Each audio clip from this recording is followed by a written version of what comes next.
बिस्मिल्लाहिर्रहमानिर्रहीम। अस्सलाम वालेकुम नाज़रीन, मैं हूं मोहम्मद ज़ुबैर, शुक्रिया और परवरिश का मुसन्निफ़, पेरेंटिंग कोच और कॉर्पोरेट ट्रेनर। नाज़रीन, माँ बाप बनना इंसान के हसीन तरीन जज्बात कैफियत में से एक होता है। जब कोई शख्स माँ या बाप बनता है तो उसको बहुत बड़ी खुशी नसीब होती है, क्योंकि औलाद वाकई में एक बहुत बड़ी दौलत है। लेकिन अगर इस दौलत की सही तरह हिफाजत ना की जाए, अगर उसको संभाल के सही तरह से ना रखा जाए, तो इसके खोने का नुकसान भी बहुत बड़ा होता है। यानी जितनी बड़ी दौलत आपके पास होती है, अगर वो आपके हाथ से निकले तो इतनी ही बड़ी तकलीफ का आपको सामना करना पड़ता है। लेकिन नाज़रीन, जिस सोसाइटी में हम रह रहे हैं, हमें वक्तन फ़वक्तन ये एहसास होता है कि हम अच्छे माँ बाप नहीं हैं, हम कामयाब नहीं नाकाम माँ बाप हैं। ये एहसास हमें बाज़ औक़ात मुआशरा दिला रहा होता है, बाज़ औक़ात हम अपने आप को ख़ुद दिला रहे होते हैं, और बहुत सारे केसेस के अंदर हमारे बच्चे हमें एहसास दिला रहे होते हैं कि हम अच्छे माँ बाप नहीं हैं, हम नाकाम माँ बाप हैं, हम कामयाब माँ बाप नहीं हैं। नाज़रीन, हम सब चाहते हैं कि हम परफेक्ट माँ बाप बने, लेकिन गलती ये कर जाते हैं कि हम ये जानते नहीं हैं कि परफेक्ट माँ बाप कुछ नाम की कोई चीज़ होती नहीं है। कोई परफेक्ट माँ बाप नहीं होते। तो हमें आज ये देखना है कि हमें अच्छा माँ बाप बनना है, कामयाब माँ बाप बनना है। और कामयाब माँ बाप वो होते हैं जो ज़हनी, जिस्मानी और जज्बाती तौर पर मजबूत होते हैं। और ज़हनी, जिस्मानी और जज्बाती तौर पर मजबूत होने से क्या मुराद है, यह हम जानेंगे 9 सवालात की रोशनी में। आप अपने आप से 9 सवालात करेंगे, ये 9 सवालात आपको डिफ़ाइन करेंगे कि आप नाकाम माँ बाप हैं या कामयाब। पहला सवाल ये है कि क्या आप अपने बच्चे को जानने की कोशिश करते हैं? बहुत दिलचस्प सवाल है, बहुत अहम सवाल है। नाज़रीन, जब हम ट्रेनिंग प्रोग्राम करवाते हैं, मिसाल के तौर पे टाइम मैनेजमेंट पे अगर हम ट्रेनिंग प्रोग्राम करवाते हैं, तो आपका क्या ख्याल है, इस प्रोग्राम में ज़्यादातर वो लोग आते हैं कि जो टाइम बहुत ख़राब जिनका गुजर रहा होता है, जिनका टाइम उनके हाथ से निकल रहा होता है, या इस प्रोग्राम में वो लोग आते हैं जिनका बहुत हद तक टाइम मैनेज होता है, वो मज़ीद बेहतर करने की कोशिश करते हैं? इसी तरह जब हम प्रोग्राम करते हैं मियाँ बीवी के अच्छे ताल्लुकात के हवाले से कि किस तरह मियाँ बीवी खुशगवार ताल्लुकात कायम करके अच्छी तरह रह सकते हैं, तो आपको क्या लगता है इस प्रोग्राम में कौन लोग आते होंगे? वो लोग आते होंगे जो हर वक्त लड़ते झगड़ते रहते हैं, या वो मियाँ बीवी आते होंगे जिनके ताल्लुकात पहले से अच्छे होंगे? दिलचस्प बात यह है कि टाइम मैनेजमेंट की क्लास के अंदर ज़्यादातर लोग वो आते हैं जिनका पहले से वक्त अच्छा गुजर रहा है, और वो ये जानना चाहते हैं कि इस मज़ीद वक्त को किस तरह बेहतर बनाया जाए। इसी तरह खुशगवार ताल्लुकात के प्रोग्राम में ज़्यादातर वो लोग आते हैं, ज़्यादातर जिनके ताल्लुकात ऑलरेडी बहुत अच्छे होते हैं। तो नाज़रीन, पहला सवाल मैंने आपसे क्या पूछा, क्या आप अपने बच्चे को जानने की कोशिश करते हैं? अगर आप बैठ के ये वीडियो देख रहे हैं और हमारी दीगर वीडियोस देखते हैं और बाकी लोगों की इस टॉपिक पे वीडियोस देखते हैं, तो उसका मतलब ये कि हाँ, आप अपने बच्चे के अंदर वाकई में दिलचस्पी लेते हैं। इसीलिए तो आप ये वीडियोस देख रहे हैं, इसीलिए तो आप इन बातों में दिलचस्पी लेते हैं। इसका मतलब ये हुआ, इस सवाल से हमें अंदाज़ा हुआ कि हम अगर ये वीडियो देख रहे हैं तो हम नाकाम माँ बाप नहीं हैं, हमारे अंदर कामयाब माँ बाप वाली खूबी मौजूद है। लेकिन इस सवाल के 2 हिस्से हैं नाज़रीन। एक तो आपने ये देखा कि आप ये वीडियो देख रहे हैं, दूसरी बात यह कि जब आपके पास आपके बच्चे की कोई प्रॉब्लम आती है, तो उस प्रॉब्लम के बाद आपका बच्चा किसी को मार कर आता है, किसी से लड़कर आता है, किसी से बदतमीज़ी करके आता है, तो उसके बाद आपका तर्ज अमल क्या होता है? यानी अब आप बच्चे को समझने की कोशिश करते हैं, या बच्चे को समझे बगैर उस पर आप फट पड़ते हैं, उसको डांटते हैं, उसको मारते हैं, उसकी तजलील करते हैं? नाज़रीन, अगर आप बच्चे को समझे बगैर उसको डांट रहे हैं, ये नहीं समझने की कोशिश कर रहे हैं कि बच्चा अगर किसी को डांट के, किसी को मार के आ रहा है, किसी से लड़कर आ रहा है, तो वो खुद किस कैफियत का शिकार है। हो सकता है कि आपके बच्चे को किसी ने बहुत ज़्यादा तंग कर दिया हो सकता है कि वो घर के माहौल से नेगेटिविटी सीख रहा हो, कुछ भी वजह हो सकती है। वजह जाने बगैर अगर आप बच्चे को सज़ा देते हैं तो आप अच्छे माँ बाप नहीं हैं, आप नाकामी की तरफ जा रहे हैं। लेकिन दूसरी बात यह है कि आप बच्चे की छोटी छोटी गलतियों पर किस तरह रिएक्ट करते हैं, उसे माफ़ कर देते हैं या माफ़ नहीं करते? हर इंसान दिन भर में दर्जनों गलतियां कर रहा होता है। हम गलतियां करते हैं और हम अल्लाह ताला से ये दुआ करते हैं कि अल्लाह हमें माफ़ कर दे, लेकिन जब हमारी औलाद या कोई और गलती करता है तो हमसे माफ़ नहीं किया जाता। कितनी गलत बात है।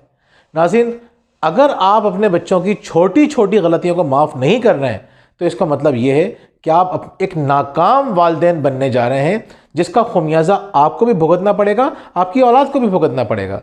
जिस वक्त आपके बच्चे खुश होते हैं, कोई गलत काम कर देते हैं, कोई काम ख़राब कर देते हैं, कपड़े ख़राब कर देते हैं, हाथ ख़राब कर देते हैं, कोई और चीज़ ख़राब कर देते हैं, गिलास तोड़ देते हैं, वगैरह वगैरह गलतियाँ सब करते हैं। इन गलतियों के बाद आपका रिएक्शन क्या है, ये बहुत इंपॉर्टेंट है। अगर आप गुस्से में आ जाते हैं, उनसे उनकी गलतियों को माफ़ नहीं करते, मैं आपसे इस वक्त दोबारा ये कह रहा हूँ, बच्चों की जो छोटी गलतियाँ हैं, आम तौर पे जो गलतियाँ की जाती हैं, हम इस वक्त उसकी बात कर रहे हैं। अगर आप उसको माफ़ नहीं करते, और ये भी देखा करें, एक दफ़ा मैं और हादी और मेरी वाइफ हम लोग बाइक पे जा रहे थे, तो मुझे ऑफिस जाना था, तकरीबन 8-9 साल पुरानी बात है। तो मुझे देर हो रही थी। अचानक एक बिज़ी रोड के ऊपर हादिया ने टोपा पहना हुआ था, उतार के रोड पे फेंक दिया। तो उस वक्त मुझे बहुत कोफ्त हुई, बहुत परेशानी हुई, क्योंकि मुझे देर भी हो रही थी और वो रोड भी काफ़ी बिजी था। तो अचानक हादिया ने ज़ोर ज़ोर से हंसना शुरू कर दिया कि जैसे उसने कोई बहुत अच्छा काम किया है। तो जिस वक्त बच्चे हंस रहे होते हैं, खुश होते हैं, उन्हें अपनी गलती का एहसास नहीं होता, कम अज़ कम उस वक्त तो हमें बच्चों को माफ़ कर देना चाहिए बहुत आसानी से। देखिए होता क्या है, हमारे बच्चों से दोस्ती नहीं होती ना, हम इसलिए ये काम करते हैं। आप अपने दोस्तों के साथ कहीं खाना खाने के लिए जाइए और आपके दोस्त से पानी का गिलास गिर जाए टेबल के ऊपर, तो आपका रिएक्शन क्या होता है? सब मिलकर उसका मजाक उड़ाते हैं। इतना बड़ा है वो, समझदार है, इतने बड़े समझदार शख्स ने एक गलती की तो आप हंसने लगे, मजाक उड़ाने लगे। क्यों? क्योंकि वो आपका दोस्त था। इसके बरक्स जब आपके बच्चे यही गलती आपके बच्चे करते हैं, उनसे गिलास गिर जाता है, पानी टेबल पे आ जाता है या दस्तरखान पे गिर जाता है, तो अब आपका रिएक्शन क्या होता है? अब आपको गुस्सा क्यों आ रहा है? पता है क्यों आ रहा है? क्योंकि आप उसके दोस्त नहीं हैं। और जब दोस्तियाँ नहीं होती हैं तो हमारे लिए माफ़ करना बहुत मुश्किल हो जाता है। तो दूसरी बात याद रखिए, अगर आप बच्चे की छोटी छोटी गलतियों पे उसको माफ़ नहीं कर रहे हैं, प्यार से समझा नहीं रहे हैं, उसको गाइड नहीं कर रहे हैं, उससे कम्युनिकेट नहीं कर रहे हैं, अगर आप ऐसा नहीं कर रहे हैं तो इसका मतलब ये है कि आप नाकाम वालिदैन बनने जा रहे हैं। नाज़रीन, तीसरी बात यह है कि क्या आप अपने बच्चों से पैसों के मुतालिक बात करते हैं? बहुत सारे वालिदैन ये कहते हैं कि बच्चों से पैसों के मुतालिक बात नहीं करनी चाहिए, ख़र्चों के मुतालिक बात नहीं करनी चाहिए। ये कॉम्प्लिकेटेड टॉपिक है, इसका कोई एक जवाब नहीं हो सकता, लेकिन हम ये समझते हैं कि बेहतर क्या है। बेहतर ये है कि आपको बच्चों को बताना चाहिए। जैसे हम क्या करते हैं, हमारे नज़दीक बच्चों को ये बात समझाना बहुत आसान है, क्योंकि हम बच्चों को मना करते हैं कि कोई चीज़ चाहे फ्री में क्यों ना मिल रही हो, उसको ज़ाया नहीं करना। मिसाल के तौर पर पानी समझ लें, फ्री में मिलता है हमें, अगर आप उसको ज़ाया कर रहे हैं तो ये बुरी बात है, अल्लाह ताला को जवाब देना है। आपने गैस तकरीबन सस्ती ही मिलती है, आपने गैस ज़ाया कर दी, आपने लाइट्स ऑन कर छोड़ दी, या कोई भी चीज़ जो कि बहुत कम कीमत की है, जिसको बहुत आसानी से अफोर्ड कर सकते हैं, आप बच्चों को ये बताइए कि ये ज़ाया करना बुरी बात है, क्योंकि आप इसराफ़ कर रहे हैं, और इसराफ़ अल्लाह को पसंद नहीं है। चीज़ों को ज़ाया करना अल्लाह को पसंद नहीं है। इसी तरह बच्चों को बताइए कि पैसा जो है वो अल्लाह ताला ने हमें एक नेमत के तौर पे दिया है, तो कोई गैर ज़रूरी चीज़ इससे हमें नहीं ख़रीदनी, हमें ज़ाया नहीं करना, फजूल चीज़ों में ख़र्च नहीं करना। और आप बच्चों को ऐसे ऐसे बता भी सकते हैं कि जैसे दीगर नेमतें हैं, अगर हम उसको ज़ाया करते हैं तो अल्लाह ताला हमसे ले लेता है, पैसे भी हमसे अल्लाह ताला ले लेगा। अगर हम उसकी नाकदरी करेंगे तो बच्चों से पैसों के मुतालिक बात हमें करनी चाहिए, लेकिन इस अंदाज से करना चाहिए कि बच्चों को बर्डन ना लगे। बहुत से वालिदैन गलत ये करते हैं कि बच्चों के सामने बिलों की बात करेंगे कि बिल कैसे भरे जाएंगे, बच्चों की फ़ीस की बात करेंगे कि इतनी इतनी फ़ीस हो गई है, कैसे भरी जाएंगी। बाज़ वक़्त बच्चों को इस बात का एहसास दिलाया जा रहा होता है कि तुम पर हम कितना खर्चा कर रहे होते हैं और तुम पढ़ नहीं रहे। इस तरह एहसास दिलाना नामुनासिब है, बच्चे का क्या कसूर है। तो आप बच्चे से पैसों के मुतालिक अगर बात करें तो बहुत पॉजिटिव अंदाज से, अच्छे अंदाज से करें, ताकि उसको भी एहसास हो कि पैसा एक अल्लाह ताला की नेमत है, उसे हमें तरीके से अच्छी तरह इस्तेमाल करना चाहिए, फजूल खर्ची नहीं करनी चाहिए। चौथी बात यह है कि हम अपने बच्चों को ज़िम्मेदारी लेना सिखाते हैं, उनकी गलतियों पर, उनकी नाकामियों पर, उनकी कोताहियों पर। हम ये देख रहे हैं, और पूरी ये मसला हमारा नहीं है, मतलब पाकिस्तान का या किसी ख़ास खित्ते का नहीं है, पूरी दुनिया का मसला ये है कि इंसान जब अपनी मर्ज़ी के नताइज पैदा नहीं कर पाता, जब वो अच्छे काम नहीं कर पाता, तो फ़ौरन विक्टिम ढूंढता है। वो एक ऐसे शख्स को ढूंढता है जिस पे सारी जिम्मेदारी डाल सके कि कसूर मेरा नहीं है, कसूर उसका है। स्टूडेंट्स अक्सर आके कहते हैं कि सर हमारी अटेंडेंस लगा दें, हम फेल हो जाएंगे। SOA कहलाता है, शॉर्ट ऑफ अटेंडेंस। अगर बच्चों की अटेंडेंस शॉर्ट हो जाए तो एग्ज़ाम में नहीं बैठ सकते। अब बच्चे आके कहते हैं सर हमारी अटेंडेंस शॉर्ट हो रही है, तो आप अटेंडेंस लगाते हैं। मैंने अटेंडेंस क्यों शॉर्ट हो रही है? क्या सर आपने हमारी अटेंडेंस कम कर दी। मैं उनसे सवाल करता हूँ, अटेंडेंस मैंने कम किस तरह कर दी? आप क्लास में आए थे? क्या नहीं सर हम आए तो नहीं थे। या हम देर से आए थे या हमने छुट्टी की थी। मैं उनको ये समझाता हूँ कि बेटा अटेंडेंस मैंने शॉर्ट नहीं की है, you are responsible for it. बच्चों के नंबर कम आते हैं, फेल हो जाते हैं, तो फिर वो शिकायतें लेकर आते हैं कि सर आपने हमें फेल कर दिया। तो मैं कहता हूँ फेल मैंने नहीं किया, फेल आप खुद हुए हैं। यानी आपको जो हमें नंबर्स देने हैं, पढ़ने के, मेहनत करने के देने हैं। अगर बच्चों को हम बग़ैर पढ़े और बग़ैर क्लासे लिए नंबर्स देना शुरू कर दें तो उनमें काबिलियत कहाँ से आएगी। हम हाफ कुक्ड प्रोडक्ट मार्केट में भेज देंगे, जिनको कुछ आता ही नहीं होगा वहाँ पे शर्मिंदगियाँ उठाएंगे। तो क्यों ना हम यहाँ से तैयार करके भेजें। तो अटेंडेंस का मामला हो या कॉपीज चेक करने का मामला हो या एग्जाम्स का मामला हो, बच्चे किसी भी मामले में जिम्मेदारी कबूल नहीं करते, बचपन से सिखाया ही नहीं जाता। और आहिस्ता आहिस्ता क्या होता है, वो अपनी नाकामियों, अपनी खामियों की जिम्मेदारी वालिदैन पे डालना शुरू कर देते हैं। क्या कहते हैं कि आपने हमें इस काबिल नहीं बनाया, आपकी गलतियां। नाज़रीन, बच्चों को बचपन से सिखाना चाहिए, मोहब्बत से, प्यार से। और ख़ुद भी जब आप गलतियों की जिम्मेदारी लेंगे ना, आपसे कोई गलती होगी, आप मान लेंगे मुझसे गलती हुई है, तो बच्चे सीख रहे होते हैं। अगर आप समझते हैं कि परफेक्ट माँ बाप वो हैं जिनसे गलती नहीं होती, और हम तो गलती मानेंगे नहीं, जब गलती नहीं मानेंगे तो बच्चे भी यही चीज़ आपसे सीखेंगे। नाज़रीन, पांचवी बात यह है कि जब बच्चे गलती मानते हैं तो उस वक्त आपका तर्ज अमल क्या होता है। बहुत सारे बच्चे ऐसे होते हैं कि शुरू में अपनी गलती मान लेते हैं, जब वो मान लेते हैं तो उनको फिर सज़ा मिलती है। अगर बच्चे ने अपनी गलती मान ली, बच्चे ने खुद एक्सेप्ट कर लिया कि हाँ मुझसे मैंने ये काम किया, मेरा ये ख़राब काम मुझसे हुआ है, बच्चे में अगर झूठ बोलने की आदत आ जाए ना, तो ये आगे चल के बहुत नुकसानदेह हो जाता है बच्चों के लिए, वालिदैन के लिए भी, सोसाइटी के लिए भी। झूठा शख्स, आप जानते हैं ना, मतलब ख़तरनाक तरीन गुनाहों में से गुनाह है झूठ बोलना। बुज़दिल लोगों के लिए बहुत आसान होता है झूठ बोलना। तो आप अपने बच्चे को बुज़दिल बनाना चाहते हैं, डरा हुआ इंसान बनाना चाहते हैं, वो आपसे बातें छुपाना शुरू कर देगा। और जब वो आपसे बातें छुपाएगा तो इसका नुकसान क्या होगा? इसका नुकसान ये होगा कि आपको पता ही नहीं होगा कि बच्चे के दिमाग में चल क्या रहा है। जब आपको पता नहीं होगा बच्चे के दिमाग में चल क्या रहा है, उसको गाइड कैसे करेंगे आप? जब बच्चा गलती मानता है, उसको पहले तो गलती मानना सिखाइए।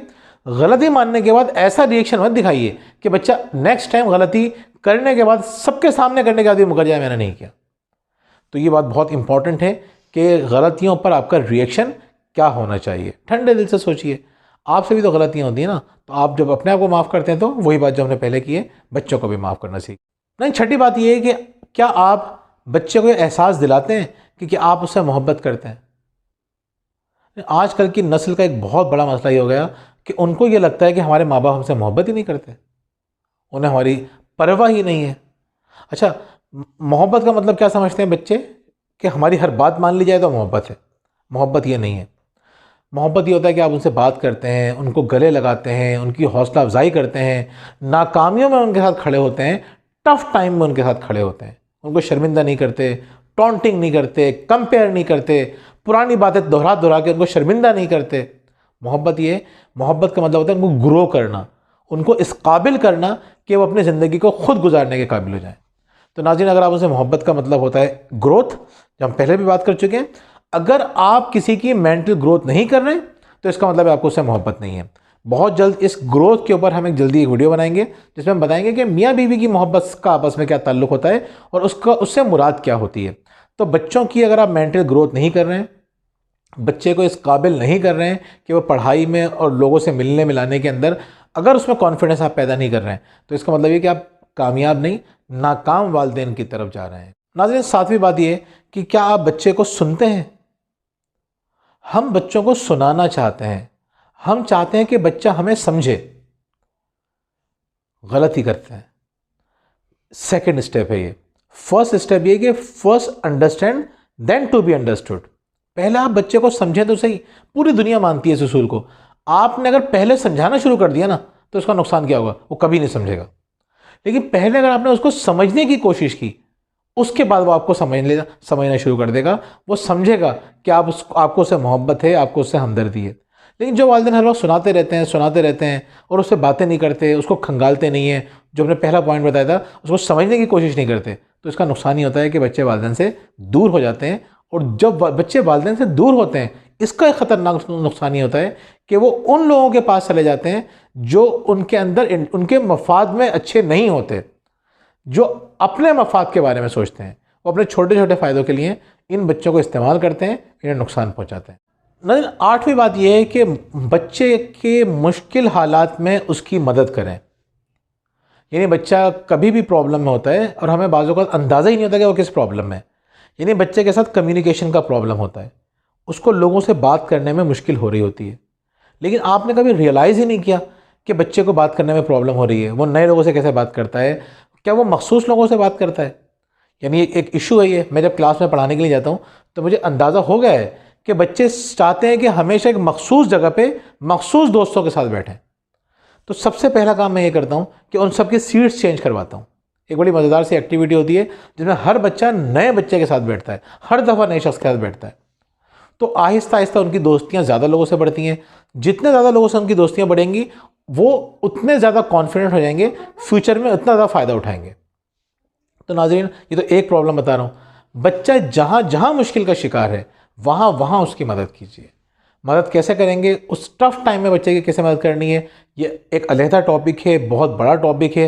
नेक्स्ट वीक इंशाल्लाह इस टॉपिक पे हम एक डिटेल्ड वीडियो बनाएंगे कि टफ़ टाइम के अंदर बच्चे की मदद कैसे की जाए और अगर नहीं करेंगे तो कितना नुकसान उठाएंगे। आखिरी बात नाज़रीन, आखिरी बात ये है कि क्या आपने अपने बच्चे को शेयर करना सिखाया है, बांटना सिखाया है, देना सिखाया है, या आप एक खुदगर्ज बच्चे की परवरिश कर रहे हैं। नाज़रीन, बहुत इंपॉर्टेंट बात है, बहुत बड़ी बात है। हम ये नहीं सोचते कि हम अपने बच्चे को किस तरह का इंसान बना रहे हैं। हम अपने बच्चे को एक पुरएतमाद इंसान बना रहे हैं या डरा सहमा इंसान बना रहे हैं। हम अपने बच्चे को खुदगर्ज इंसान बना रहे हैं या एक मुखलिस इंसान बना रहे हैं। हम नहीं सोचते। जब आपका बच्चा खुदगर्जी पे उतर आता है तो चीज़ें शेयर नहीं करता, और वो शेयर इसलिए नहीं करता कि बचपन से हमने उसको शेयरिंग नहीं सिखाई होती। बच्चों को शेयरिंग सिखाना बहुत ज़रूरी है, बहुत ज़रूरी है। और किस तरह से शेयरिंग सिखाई जाए, ये एक वाकई में एक अलग टॉपिक है। इस पर दोबारा हमें तफसील से बात करने की ज़रूरत है। जो आपके जहन में आता है कि किस तरह से शेयर किया जाए, मिसाल के तौर पे आपने ईदी साहब के बारे में सुना है कि वो कहते हैं, खुद बताते हैं कि बचपन में जब उनकी वालदा उनको 2 पैसे दिया करती थी कि जब तुम स्कूल जाओ तो एक तुम्हारे लिए, एक उस बच्चे के लिए जिसके पास नहीं है। एक गरीब बच्चे की अनपढ़ माँ ने इतना खूबसूरत दर्ज दिया उस शख्स को कि आप बताएं, पाकिस्तान में उससे बड़ा कोई नाम है फिलैंथ्रोपिस्ट? पाकिस्तान में इससे बड़ा कोई नाम नहीं है। तो बचपन में तरबियत होती है शेयरिंग सिखाना। आपके दिमाग में हो सकती है चीज़ें, शेयरिंग कैसे सिखाई जाए। हम भी बात करेंगे इसके ऊपर, शेयरिंग कैसे सिखाई जाए, आप भी सोचिए। तो अगली इंशाल्लाह ये 2 वीडियोज़ हैं जब अगले हफ्ते बनाएंगे। एक टॉपिक मैंने आपको पहले बताया है और एक मैं अब बता रहा हूँ, यानी शेयरिंग सिखाने वाली और बच्चे की मुश्किल हालात में मदद करने वाली, कि दोनों वीडियोज़ आपके लिए इंशाल्लाह बहुत यूज़फुल होंगी। हम बहुत जल्द बनाएंगे, इसी हफ्ते में बनाएंगे। नाज़रीन, अपने आपसे सवाल कीजिए, ये 9 सवाल अपने आपसे कीजिए कि आप नाकाम वालिदैन हैं या कामयाब वालिदैन हैं। अगर आपको लगता है कि आप कामयाब वालिदैन हैं तो अल्लाह ताला का बहुत बहुत शुक्र अदा कीजिए। अच्छा, ऐसा नहीं है कि सारी 9 की 9 खूबियाँ आपके अंदर हों। अगर आपके अंदर 5 हैं, 6 हैं, 7 हैं, जितनी भी हैं, अल्लाह का खूब शुक्र अदा कीजिए। और अगर आपको लगता है कि आपके ज़्यादातर जवाब नेगेटिव थे, गलत जवाब थे, आप अच्छी तरबियत नहीं कर रहे, कोई मसला नहीं है। आज से शुरू कर दीजिए। आज से अपनी ज़िंदगी में तब्दीली लाना शुरू कर दीजिए। इंशाल्लाह आप देखेंगे कुछ अरसे में आप खुद फील करेंगे कि आप एक कामयाब माँ बाप बनने लगे हैं। इन बातों पर अमल करें और अपना फीडबैक हमें दीजिएगा, हमें बताइएगा कि किन किन बातों पर आप अमल करते हैं और किन किन बातों पर आप अमल करना शुरू करेंगे। इंशाल्लाह आपकी ज़िंदगी बेहतर होगी। बहुत बहुत शुक्रिया।